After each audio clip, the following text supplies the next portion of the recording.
आज टीटू बहुत खुश था और वो खुश क्यों ना होता। उसे पूरे 1 महीने बाद अमरूद मिला था। वो खुशी खुशी अमरूद लेकर अपने जंगल आ ही रहा था कि रास्ते में उसे एक डाकू कौवा उसे चाकू दिखाकर रोक लेता है। और वो डाकू कोई और नहीं, कालू कौवा ही था। उसने अपने मुंह पर कपड़ा बांधा हुआ था, जिसकी वजह से टीटू उसे पहचान नहीं पा रहा था। और फिर टीटू उससे डरते डरते कहता है, डाकू जी, आपने मुझे क्यों रोका है? मेरे पास तो कुछ भी नहीं है आपको देने के लिए। हा हा हा, अच्छा, अगर ऐसी बात है तो तुम मुझे ये अपना अमरूद दे दो, नहीं तो मैं क्या कर सकता हूँ तुम्हें पता है ना। नहीं नहीं, आप प्लीज मेरा ये अमरूद ना लो, मुझे बड़ी मुश्किलों से मिला है ये अमरूद।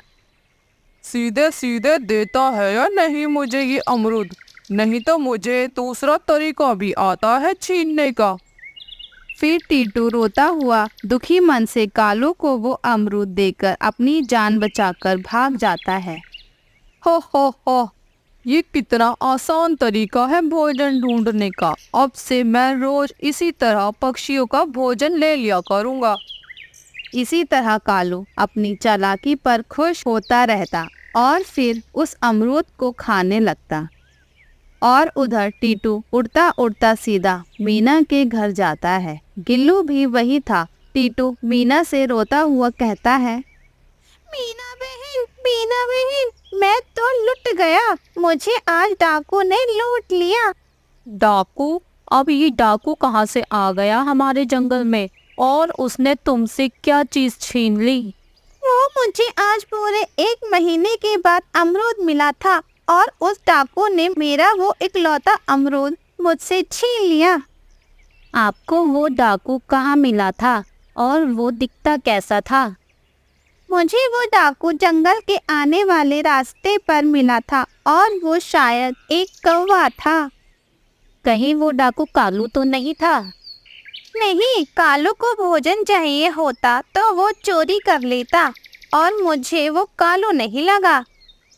चलो कोई बात नहीं टीटू भैया, आप निराश मत होइए। मेरे पास आपके लिए हरी हरी मिर्चियाँ हैं। मैं जब आज भोजन लेने गई थी तब मुझे रास्ते में मिल गई थी, तो मैं आपके लिए ले आई। फिर मीना अंदर से जाकर टीटू को वो मिर्चियाँ लाकर दे देती है। शुक्रिया मीना, मिर्चियों के लिए। फिर टीटू और गिल्लू अपने अपने घर चले जाते हैं और हर रोज कालू इसी तरह रोजाना किसी न किसी पक्षी का भोजन छीन लिया करता। एक दिन सब पक्षी एक जगह इकट्ठा होते हैं और कालू भी वहीं बैठा हुआ था।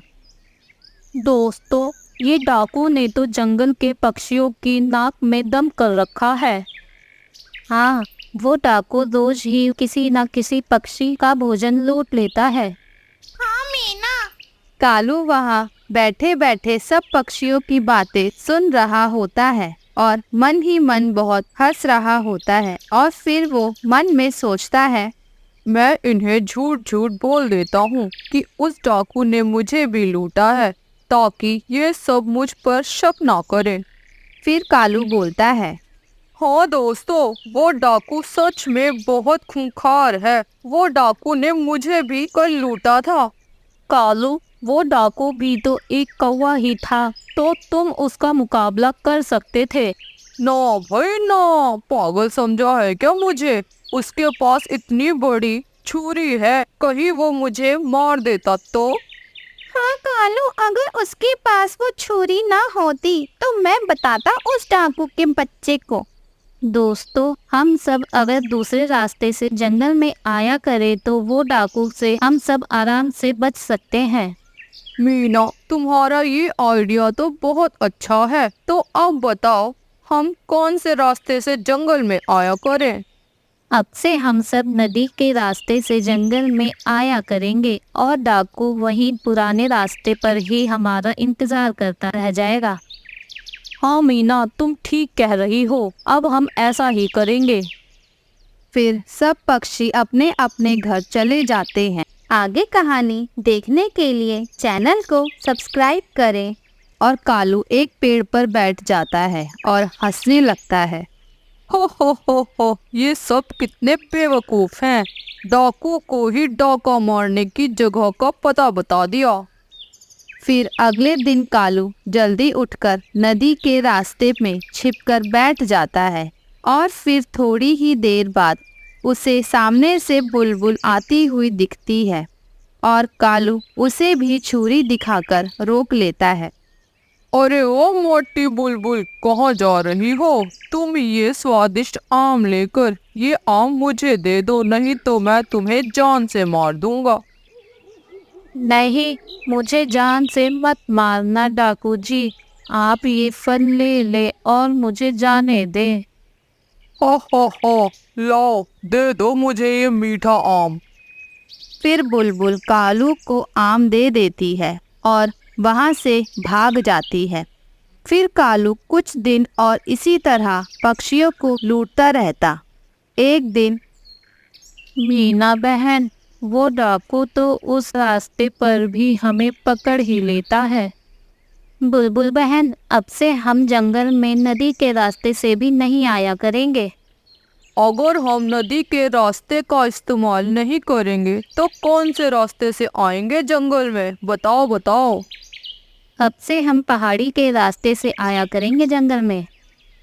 इस तरह सब पक्षी बात कर रहे होते हैं, पर गिल्लू कबूतर शांत था। वो मन में सोचता है, रास्ता बदलने से कुछ नहीं होने वाला, क्योंकि मुझे तो लग रहा है कि डाकू हम में से ही कोई है। फिर गिल्लू के दिमाग में एक आइडिया आता है और वो मन में ही बोलता है, मैं ऐसा ही करूँगा। अगले दिन गिल्लू जल्दी उठ जाता है और पहाड़ी के रास्ते में एक पेड़ पर छिप जाता है और इतनी ही देर में कालू भी डाकू बनकर वहां आ जाता है और फिर वो एक पक्षी को रोककर उससे सेब ले लेता है और हंसने लगता है। गिल्लू भी पेड़ पर छिपा हुआ ये सब देख रहा था और फिर कालू जब अपने मुंह से कपड़ा हटाता है तो गिल्लू हैरान रह जाता है।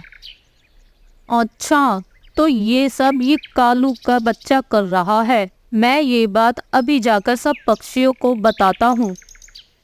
गिल्लू पीछे से पक्षियों के पास पहुंच जाता है और उन्हें सारी बात बता देता है। सारे पक्षी ये सुन हैरान हो जाते हैं और फिर मीना गिल्लू से कहती है, गिल्लू भैया, आप सच बोल रहे हो? हाँ मीना, मैंने खुद अपनी आंखों से देखा है। चलो उस कालू के घर में अभी उसे उसकी नानी याद दिलाते हैं। मेरा अमरूद छीना था उसने। नहीं टीटू भैया, हमें उस कालू को रंगे पंख ही पकड़ना होगा। वो कैसे मीना? मेरे पास एक आइडिया है। फिर मीना सबको अपना प्लान बताती है और सारे पक्षी मीना का प्लान सुन खुश हो जाते हैं। फिर गिल्लू बोलता है, वाह मीना वाह, तुम्हारा प्लान तो बहुत ही बढ़िया है। अब तो बस कल सुबह का इंतजार है।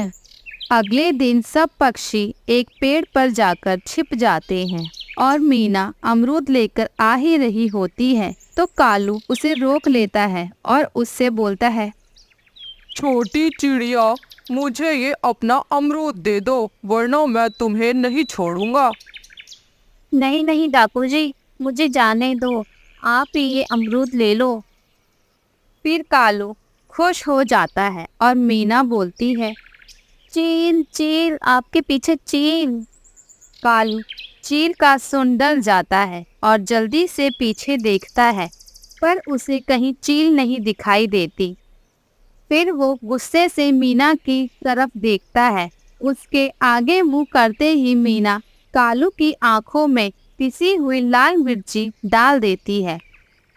मेरी आंखें, मेरी आंखें, मेरी आंखें बहुत जल रही है, पानी दो मुझे, पानी। फिर कालू के आंख मिर्ची से जलने की वजह से कालू को कुछ दिखाई नहीं दे रहा था और इतनी ही देर में सब पक्षी वहां आ जाते हैं और गिल्लू कालू का मास्क हटा देता है और बोलता है, कालू कौवे, तुम्हारी पोल अब खुल गई है। अब हम तुम्हें नहीं छोड़ेंगे। मैंने पुलिस को भी बुला लिया है, वो आती ही होगी। फिर सब पक्षी मिलकर कालू की खूब धुलाई करते हैं और थोड़ी ही देर में पुलिस भी आ जाती है और फिर कालू को पकड़कर ले जाती है और कालू को उम्र कैद की सजा मिल जाती है।